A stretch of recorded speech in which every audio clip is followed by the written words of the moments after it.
When a country wins its independence, history usually remembers the politicians.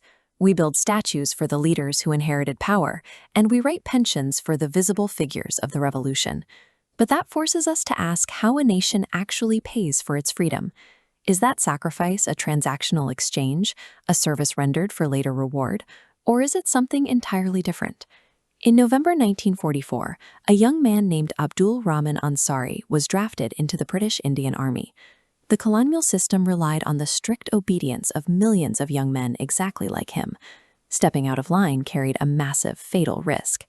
Inside the ranks, Indian soldiers faced systemic humiliation, abuse, and intense discrimination from their British commanding officers. In Lucknow, Ansari and a group of his comrades finally hit a breaking point. They mutinied against the abuse, and in the ensuing chaos, a British officer was killed. Ansari went from a salaried soldier to a hunted fugitive in a matter of minutes. The colonial government issued a direct shoot-to-kill warrant for him.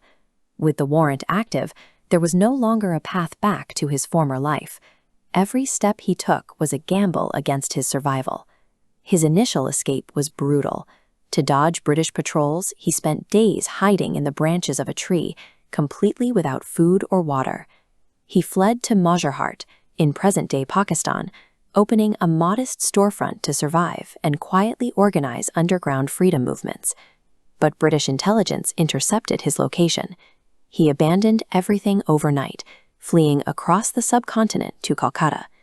This constant flight meant the absolute forfeiture of a stable home. Every time he built a foundation, he had to tear it up and vanish to stay ahead of the authorities.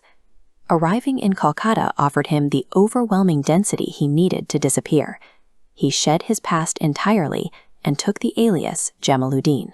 He stayed alive rolling biddies in a Bengali shop, always listening for the next police raid. Even in hiding, he built a network with prominent political figures, including Jyoti Basu. While they operated in the visible political sphere, Ansari worked entirely in the shadows. Remaining effective in the underground meant living as a ghost.